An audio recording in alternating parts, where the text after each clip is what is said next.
हम iron and steel industry के बारे में पढ़ रहे हैं।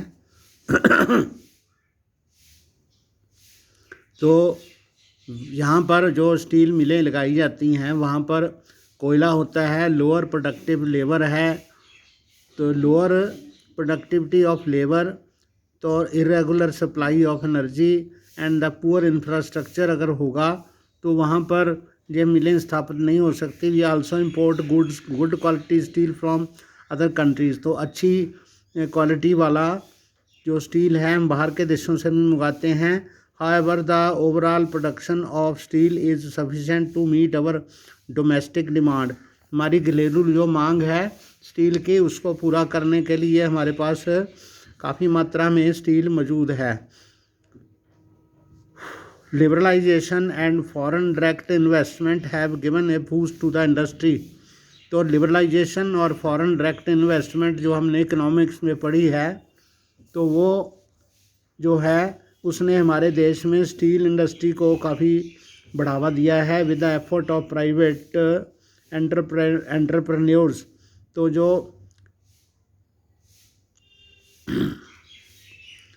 प्राइवेट जो एंटरप्रेन्योर्स का मतलब ऐसे उद्योगपति हैं जिन्होंने इसमें मदद की है। There is a need in allocate resources for research and development. तो इसके लिए उसका खोज का काम जो है, विकास का काम जो है, तो अच्छा स्टील बनाने के लिए जो कंप्यूटेटिवली होना चाहिए, जो उसके लिए मतलब ऐसे रिसोर्सेज को लगाना उसकी आवश्यकता है। Have you read about the Kalinganagar controversy called information from different source and discuss. तो ये कलिंगानगर कंट्रोवर्सी है, कोई स्टील अथॉरिटी का काम है, तो उसके बारे में ये कह रहे हैं। तो ये मैं आपको रिसर्च करके फिर बताऊंगा। एल्युमिनियम स्मेल्टिंग, तो आगे है एल्युमिनियम की स्मेल्टिंग है। Aluminium smelting is the second most important metallurgical industry in India. तो भारत में स्टील के बाद दूसरा जो सबसे बड़ा उद्योग है वो एल्युमिनियम स्मेल्टिंग है।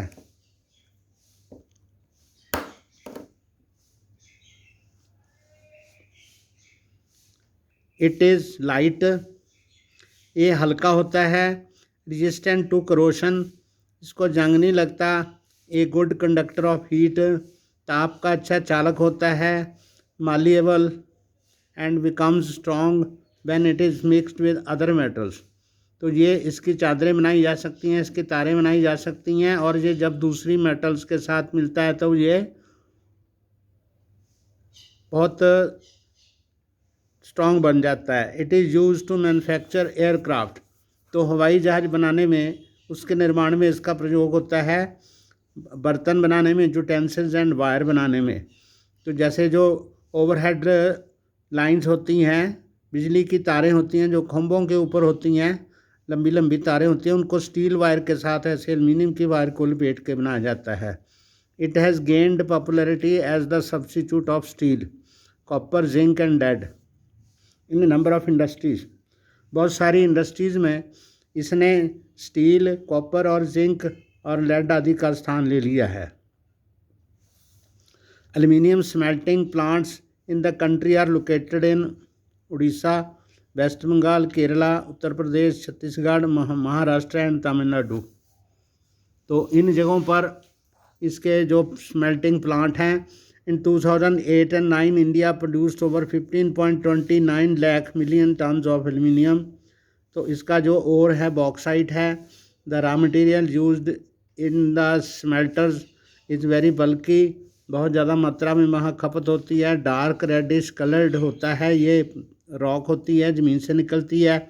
The flow chart given below shows the process of manufacturing aluminium. तो नीचे एक यहाँ पर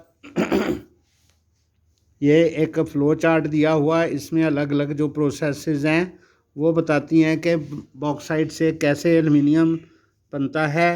regular supply of electricity and an assured source of raw material of minimum cost are two prime factors for the location of the factory.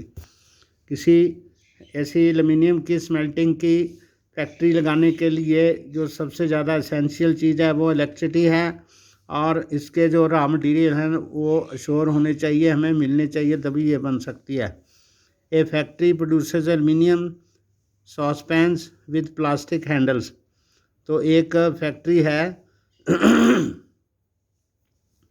जो कि plastic handles वाले saucepans बनाती है। It obtains aluminium from a smelter and a plastic components from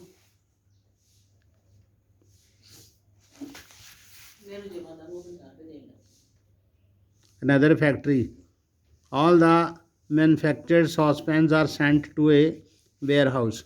वो सभी जो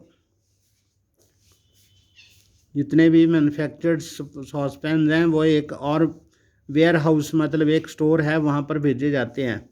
विच raw material is likely to be the most expensive to transport and Y. तो उसमें ट्रांसपोर्ट का जो खर्चा है सबसे ज़्यादा है। Which raw material is likely to be the cheapest in the to transport and Y. कौन सा ऐसा जो चीज़ है जो कि सस्ती है सबसे, जो आपसे पूछा है।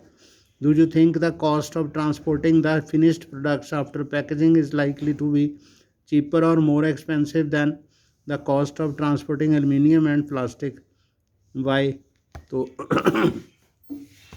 यहाँ पर इसकी मैं प्रोसेस आपको बताता हूँ।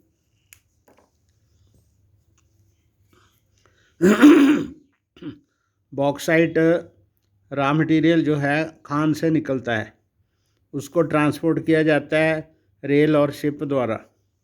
फिर एल्यूमिना बनता है, बॉक्साइड जो होता है उसको क्रश किया जाता है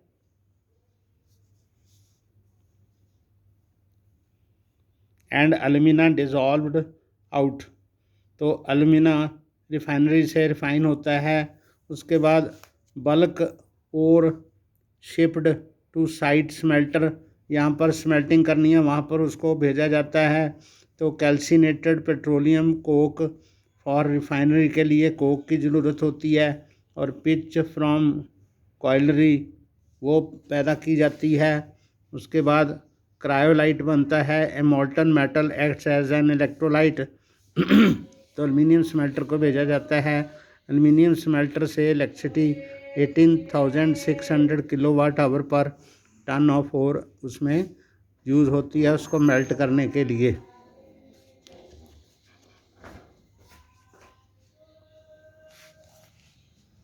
ओके।